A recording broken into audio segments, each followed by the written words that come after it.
All right, welcome back. So it is now Friday morning. It's actually 9:30. It's just ate me up. So we sprayed an Impala yesterday, and the color difference between the new stuff that we painted and the old stuff we painted was an absolute nightmare. So it's back in the paint booth. So normally I blend everything out, and on salvage title like flip cars, I'll let a lot of stuff ride since they don't really matter. You don't have to do top-notch work on my dealership cars as I do on customer cars. So anyway, that's definitely, we only are open on Fridays 8 to 11, and so being I have to respray this Impala this morning, that's definitely going to set me back a little bit on this Mustang. But I spoke with the owner this morning. Actually, he messaged me last night. He was up later than me, and he watched a video yesterday, and he was not happy about some things, so let's say the least.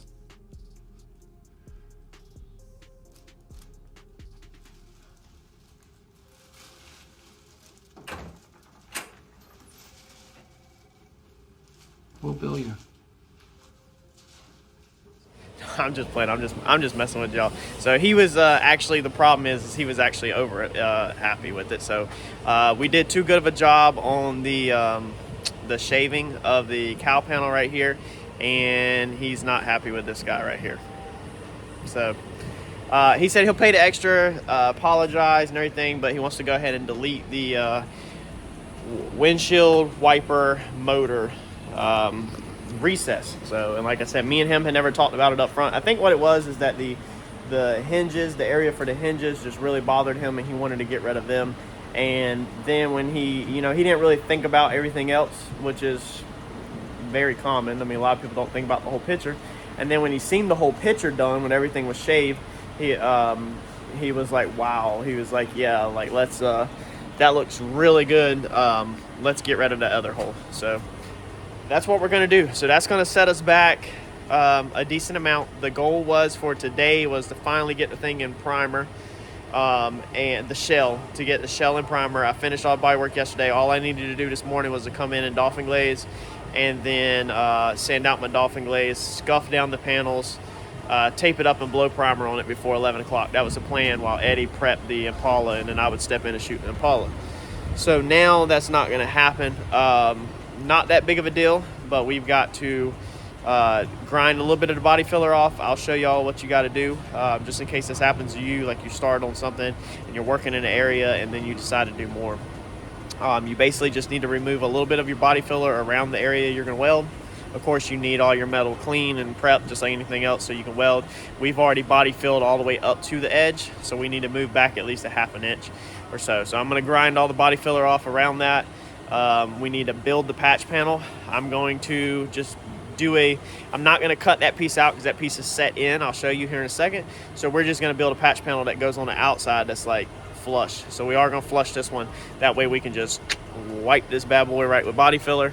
Try to get through the body work process of it today. Not too terrible.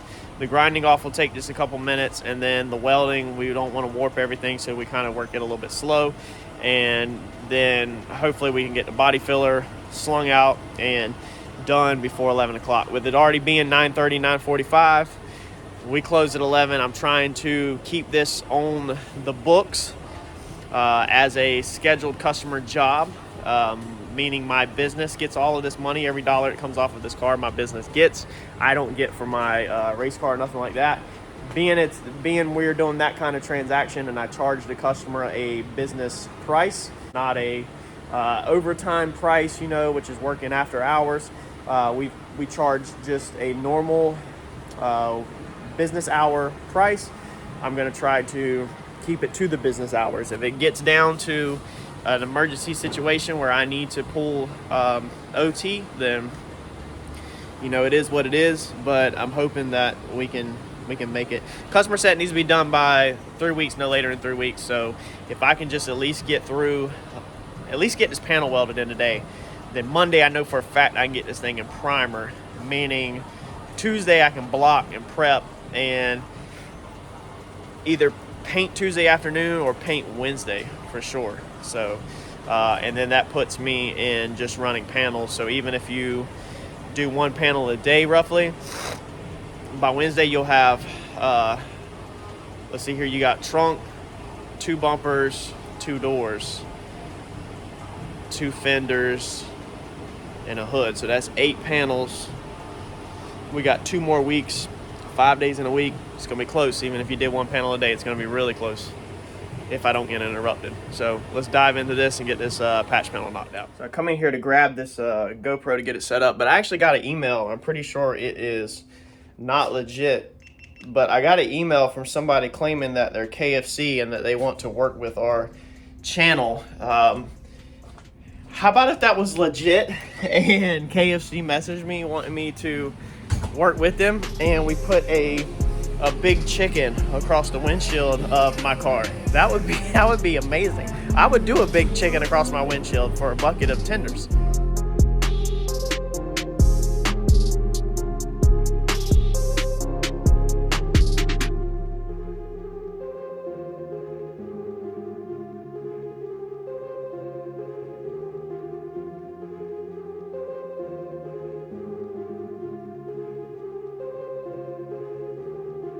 Alright, so what we do first is we'll lay out our 2-inch tape like that, and then you'll simply go around your edge and you'll feel where your edge of your metal is, okay, where your panel needs to be made. You'll just push it in, and this side is a little flatter, so it's hard to fill, so I just kind of went to where I grinded my body filler back, and then we'll just hand trim that. What we're going to do now is we are going to pull this off in one big sheet, and then we are going to transfer this over to a piece of fender or an old hood or something, and then we are going to stick it to that fender or that hood and cut it on that. So I'm going to leave it like that so it don't pick up more dust. We're going to transfer it over to fender, stick it, we'll cut our black line, and then we'll take a Sharpie, trace it, and we'll pull it. So we're going to take our piece. We went and pulled this out the ditch. I don't even know what fender this is off of. He's going to have all kinds of different cars in his car. We are just going to lay this out like that. Okay. Now all we're gonna do is take our razor blade, cut our tape along that line, and then I'll probably go ahead and take a Sharpie and trace it just in case, and then we will cut this piece out with a grinder.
Another thing I kind of do that I've always done is when you're welding up this and you've already body worked up to it, I grinded my body filler back. So I'll literally take this and just run the wire brush over this after I'm, you know, letting it cool between welding. And what that does is that literally just peels the body filler right off that has separated from the metal. When you start getting too much heat, it wants to do funny things to the filler, so you need to grind your filler back. Now whenever we're done with this and we're grinding this, I'm going to grind a little more filler back also. You know, I'll go this way probably an inch or so just to make sure I'm safe, and I'm going to, you know, re-skim all of this from about here all the way to about here. I'm not going to mess up in my corners again and try to destroy my corners because I spent a lot of time getting the corners all smoothed out yesterday, but yeah. That's how we did the patch panel. We just put it, you know, where it's flush. That way that firewall is going to be flush.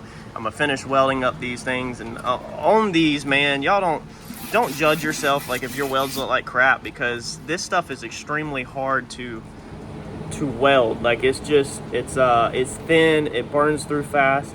Especially I've never TIGged, but I imagine if you took the time and TIGged it all in, it would be, you know, perfectly fine. But to TIG that mess in, it's going to take a lot more time than MIG. Even Mike, who knows how to weld, he doesn't even TIG in patch panels. Like when we do customer work or insurance work or anything, he literally just MIGs them all in and does just like this, and then you grind them. You're putting body filler over it anyway, so this is the perfect opportunity for you to learn how to do a little welding. When I first started welding, it was actually on a truck way back in the day that I was shaving like the gas door and stuff like that, and you learn how to stick thin metal. It's definitely totally different than actually being able to flow out and like stack dimes, you know, on thicker metal. But it's a good way to get yourself familiar with what the weld looks like through the mask, and just familiar with the stuff, because you can just grind it and you're burying it with body filler anyway. So all you want is to make sure that it penetrates it and that it's going to hold, and you're not going to have the metal pop apart or something on a customer or yourself if it's your own job later down the road. So it's an excellent opportunity to learn on. I'm going to keep welding on this, and we're going to bang this thing out.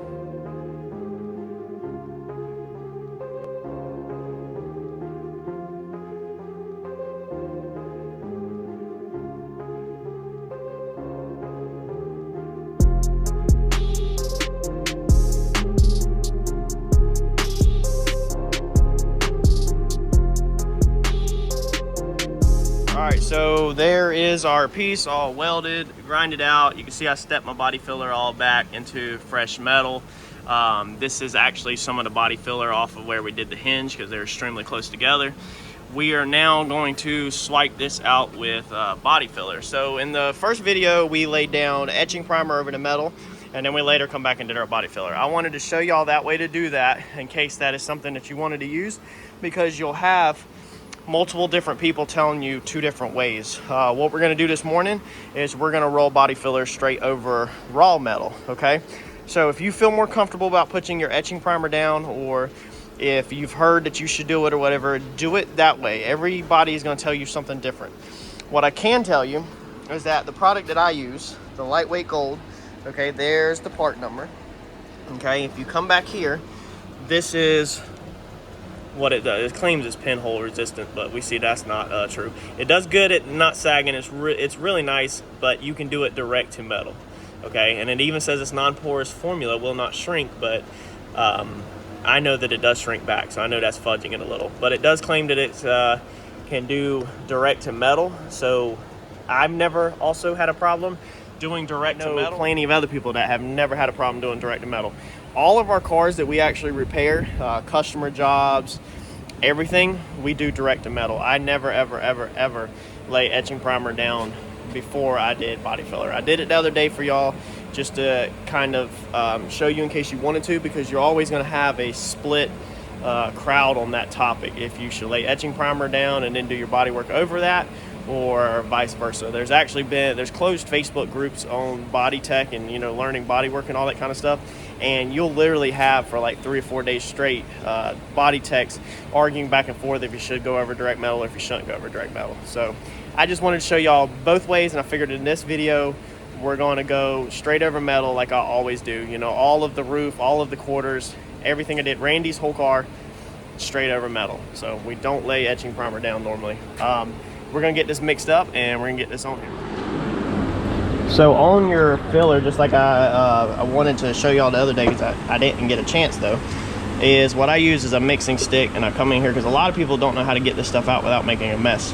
I scoop it out like that, and I scrape it on that side of my spreader. I lay my spreader flat like that, scoop it out again, scrape it on the same side of this spreader, lay my spreader flat, and I keep on repeating. Now this can is getting pretty low, so it's actually a little harder to scoop out than if you're half full or all the way to the top.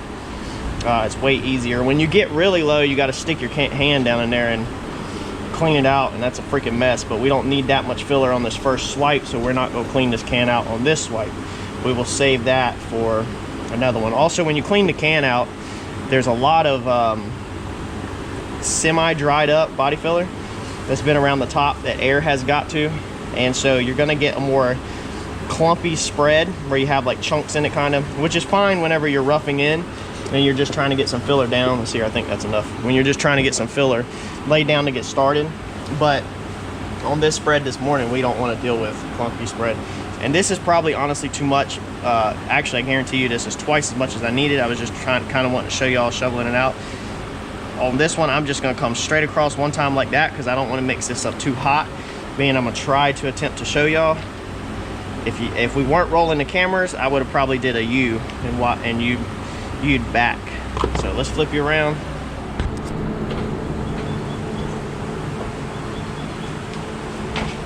You're going to take your body filler and you're going to smooth it out like this. You're not going to swirl it. Swirling it can put air bubbles in it and just create problems. So you want to kind of smooth it out, scoop it back up, flip it over to get all the hardener mixed in with it. But whatever you do, you don't want to swirl it. You should see your blue starting to go away. This one's mixed pretty cold, as in I don't have a lot of hardener like I traditionally do.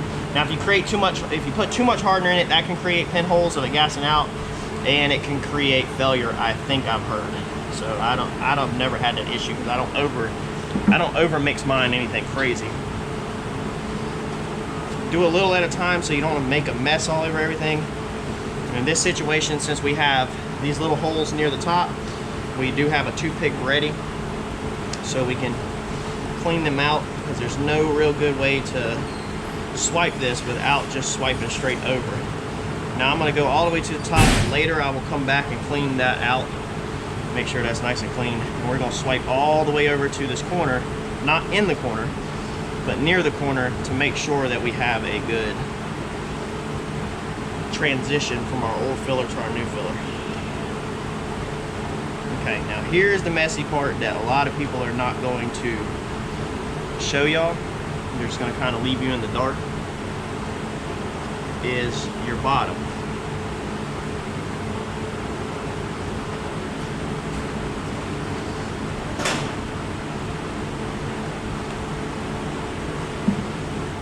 So for this bottom, I'm literally going to take body filler on my finger and we're just going to run it right here over our weld. Now we're going to have to come back and clean all of this up, which sucks because we had to weld so close near a corner.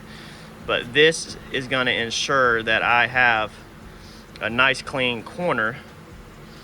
And I'm going to go ahead and try to smooth all this out so that I don't have a bunch to clean up. Dude, somebody's probably going to tear me up in the comments for this, for finger painting with body filler. But like I said, a lot of people don't want to show you. And then we are going to try to just re-swipe it again into that corner nice and tight.